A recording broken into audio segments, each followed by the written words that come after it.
On est en train de mener l'agriculture comme on a mené les réserves de pétrole.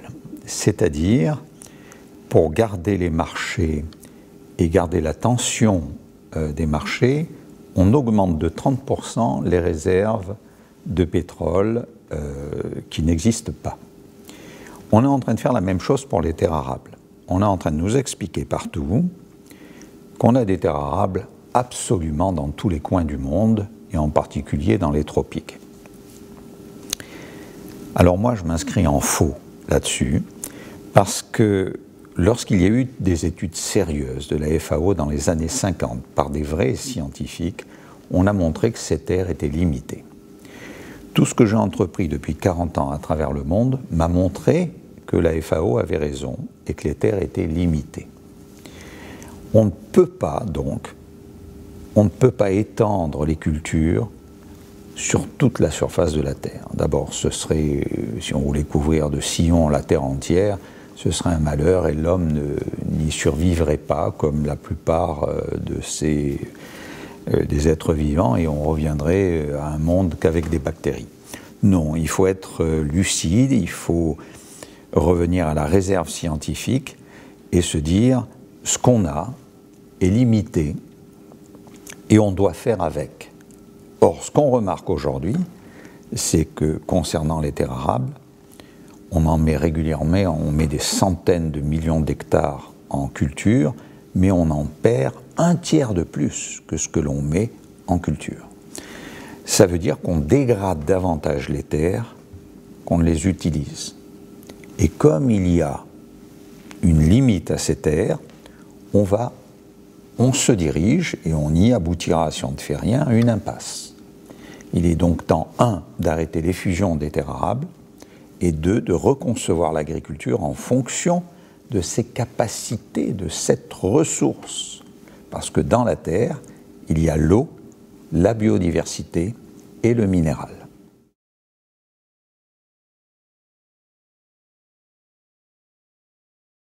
On marche sur le sol et donc on ne voit pas ce qu'il y a sous nos pieds.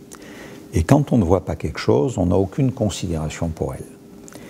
Et c'est une habitude humaine, malheureuse, mais heureusement, ce n'est pas l'habitude des gens qui vivent sur la Terre et qui connaissent bien leur terre. L'ennui, c'est que la plupart des gens qui les conseillent ne leur demandent pas de regarder de quoi est faite la Terre. On leur dit, tiens, rajoute un peu de sel, rajoute un peu de poivre, rajoute un peu d'eau, et tu verras, tu vas avoir de bons aliments. C'est pas comme ça que ça se passe. C'est pas comme ça. La ressource est finie, parce que la Terre est une ressource vivante. Et si on tue un de ces paramètres, par chaîne, on tue les autres paramètres. Donc on arrivera à avoir un sol stérile, qu'on tiendra en vie comme on tient des malades en coma artificiel. Si c'est ça qu'on veut pour nos sols, on va à la catastrophe. Donc il faut ausculter le sol et le garder en état de vie constante, et c'est comme ça qu'on aura de la bonne production. Et si on ne peut pas avoir un rendement supérieur à ce que le sol peut donner, eh bien, il faudra s'en contenter. Et il faudra faire avec ce qu'on a.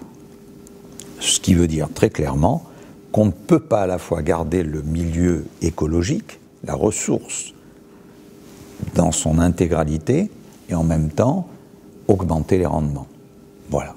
L'intensification écologique, je ne sais pas ce que c'est un pléonasme, pour moi ça ne veut rien dire. Ce sont des mots bien choisis, qui sonnent bien, et comme souvent, des mots font un long bout de chemin jusqu'à ce qu'on voit, qui nous conduisent à une impasse.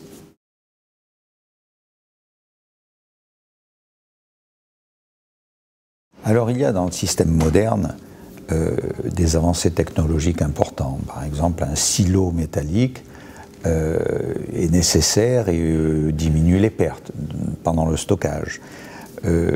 Mais quand vous faites des cultures en terrasse, qui sont des très belles cultures, parce qu'elles évitent l'érosion, vous ne pouvez pas mettre des engins mécanisés dessus.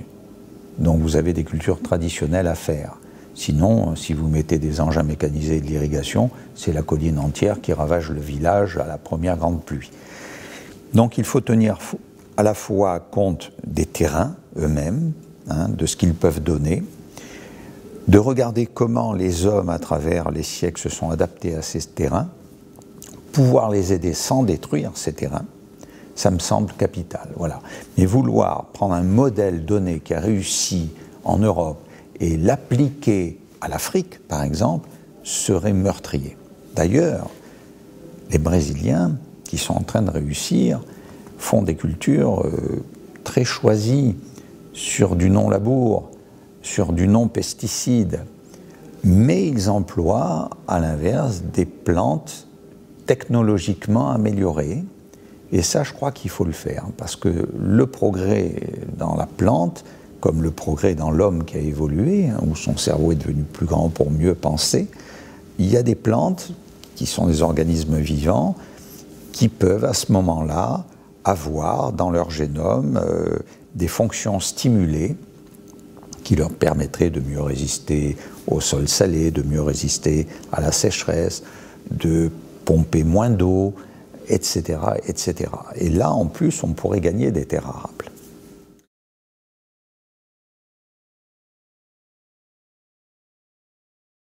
Qu'est-ce qui a marginalisé le paysan et qu'est-ce qui essaie de marginaliser le scientifique? C'est le coin qu'on enfonce à la fois par les marchés, par les mauvaises pratiques, par les croyances.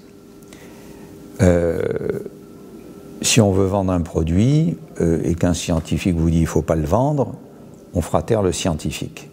Et on dira aux paysans, fais pas attention, prends-le.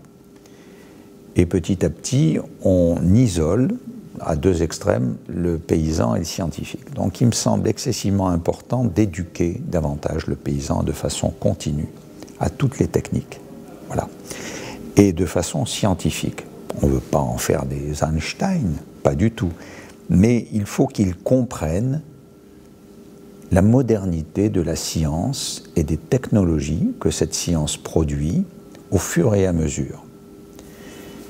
Et donc ça va leur enlever cet accrochement qu'ils ont aux méthodes ancestrales et qu'ils ne veulent pas quitter parce qu'ils n'osent pas prendre un risque.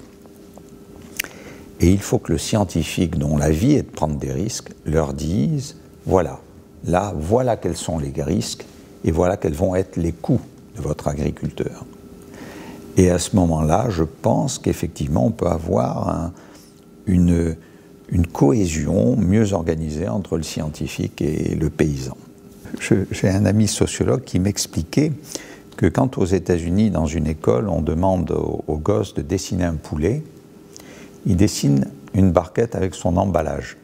Voilà, ça c'est exactement cette coupure qu'il y a. Il faut à la fois que le scientifique comprenne l'état d'esprit du paysan, parce que pour l'instant on désole la fonction paysanne, on lui fait porter tous les maux, c'est une catastrophe. Et ces gens sont bien malheureux, bien malheureux. Et d'un autre côté, le scientifique qui est resté dans sa tour d'ivoire doit prendre pied dans la société. Donc il est obligé de comprendre ce que fait, ce qui se passe dans la société, et il ne pourra plus faire n'importe quoi. Alors je ne dis pas dans ses découvertes, mais dans les applications morales de ces découvertes. Et ça, c'est une dimension que tous les scientifiques n'ont pas encore, et c'est par ce biais qu'on peut joindre les deux.